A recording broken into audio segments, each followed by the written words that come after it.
Akibat ng pangarap ay ang paghinagpis, liwanag at kadiliman.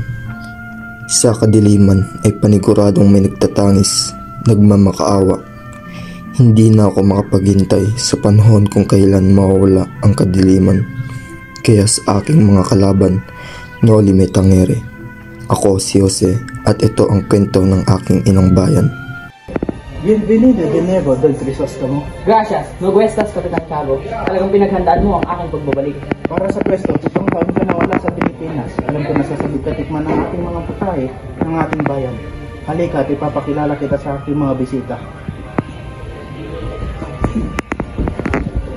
Siya si Isabel, nag-iisa kong kapatid.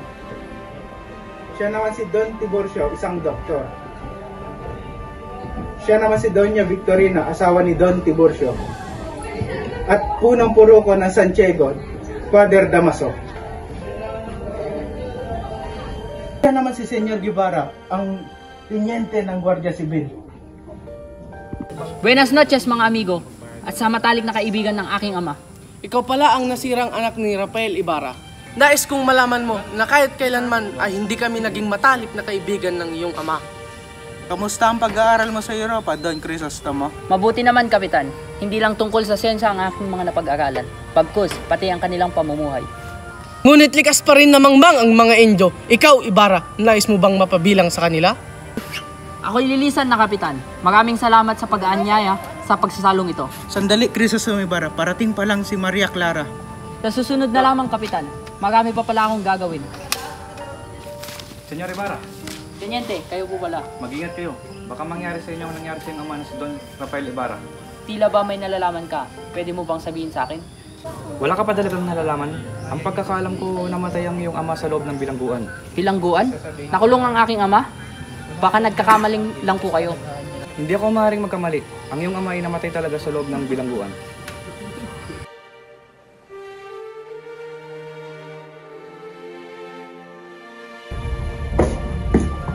Magandang umaga, Doña Isabel. Magandang umaga rin sa'yo, Ibarra. Ngunit bakit ka naparito sa aming tahanan? Nais ko sanang makita si Maria Clara. Nandiyan ba siya? Andeng? Bakit po? Naroon ba si Maria Clara? Meron po. Pagkitawagan dahil andito ang kanyang syota na si Ibarra. Sige po. Pilipini? Pilipini Maria Clara? Pilipini Maria Clara, nandito po ang inyong nobyo na si Crisostomo Ibarra. Si Ibarra? Asan siya, Andeng? Asan si Crisostomo Ibarra? Maria Clara!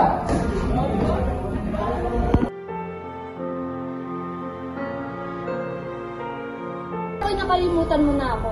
Madami pa namang babae dyan sa Europa. Kailanman hindi kita ipagpapalit. Tulad mo, nasasabik na rin ako sa ating pag-isa ni Cristo.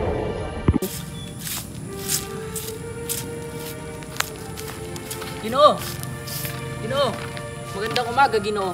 Magandang umaga din sa inyo, Ginoo. Ano po ang may paglilingkod ko sa iyo? Maaari bang malaman kung may nakita kang puntod na may malaking krus dito? Malaking krus? Nung nakaraan ay meron ditong isang libingan na may malaking krus, ngunit inutusan kami ng Hora para ilipat ang labi sa libingan ng mga incheck. Sino nga lang nag-uutos sa inyo niyan? Ngunit sa kasamaang palad ay aksidenteng naitapon ang labi ng iyong ama sa ilog sa kadahilanan ng napakalakas na ulan sa araw na iyon. Isang karangalan ang inyong ginawa! Anong ginawa niyo sa labi ng aking ama? Wala akong ginawa. Anong ginawa niyo sa labi ng aking ama? Wala akong ginawa. Maniwala ka sa akin. Hindi ako ang paraon sa araw na yon, si Padre Damaso. Masaya! Ano nangyari sa'yo? Si Crispin, asan na yung kapatid? Hayaan niyo, pakikiusapan ko si Hora. Tama na! Tama na! Crispin! Crispin! Crispin! Crispin! Crispin! Crispin! Ikaw pala ang ina ni Crispin. Si Crispin na matapos magnakaw na ko habang tumakas at lumisan. Ang mga Guardia Civil ay papunta na sa inyong bahay. Sibil? Mga anak ko? Crispin, Basilio? Crispin? Mga anak, asan na kayo?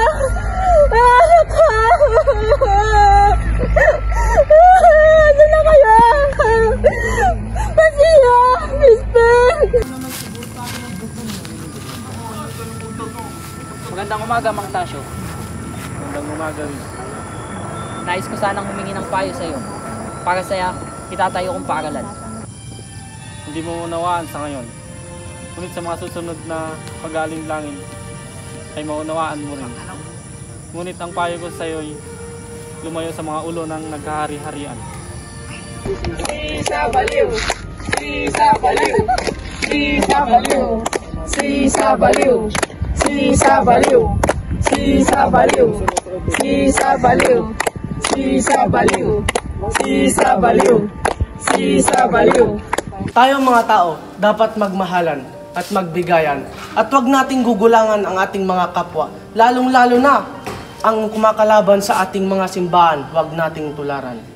Di ko na talaga kaya ang kainipang ng simbahang ito. Dapat ay ang mga nakakataas lang ang nandito at hindi nakakapasok ang mga hindi. Mag-iingat ka doon, Crisostomo Ibarra, sa pagtatanim mo ng punong bato sa iyong silid paaralan, sapagkat sa aking pagkakaalam ay may tangka silang patayin ka. Maniwala ka sana sa akin, pagkat ako'y iyong kapanalig. Siya nga pala, Ibarra, kumusta na kaya ang bangkay ng iyong ama? Saan na kayang dagat ito napadpad? Wala kang karapatang insultuin ng aking ama. Ako na lang. Tama na, huwag mo nang pagbuhatan ng kamay si Padre Damaso. Alang-alang na lang sa akin. Pamanhin, Maria Clara.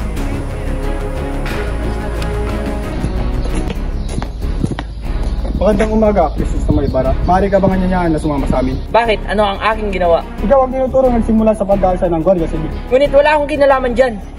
Wala akong kinalaman dyan. Ngunit wala akong kinalaman dyan.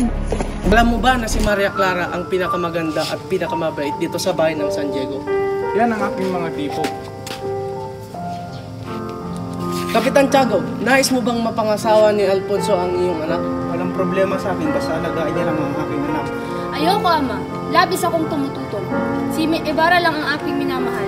At hihintayin ko siya kahit anong mangyari.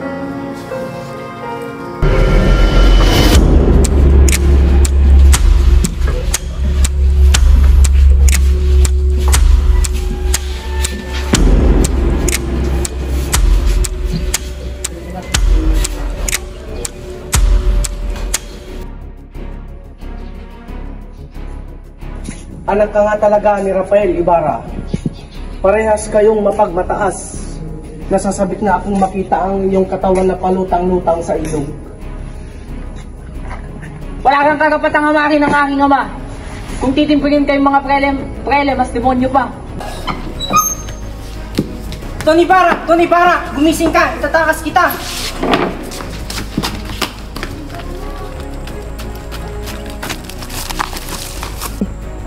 Maria Clara, si Ginoong Ibarra! Ibarra, paano ka nakatakas? Tinulungan ako ni Elias. Kamusta ka, mahal ko? Ayokong ikasal kay Alfonso, ngunit mapilit ang aking ama. Hindi ako papayag. Hihintayin kita. Ikaw lang ang aking iniibig. Don Crisostomo Ibarra! May mga gwardiya sibil! Tara na, Ginoong Ibarra! Paalam, mahal ko! Mag-iingat ka, mahal ko!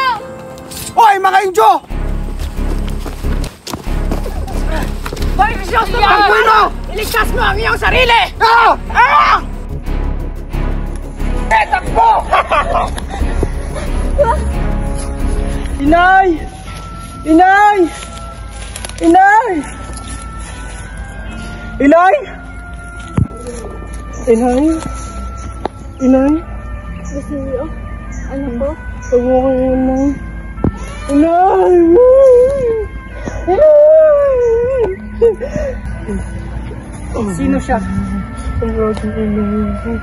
Nasugatan ako at hindi magtatagal ay mababawian na rin ng buhay.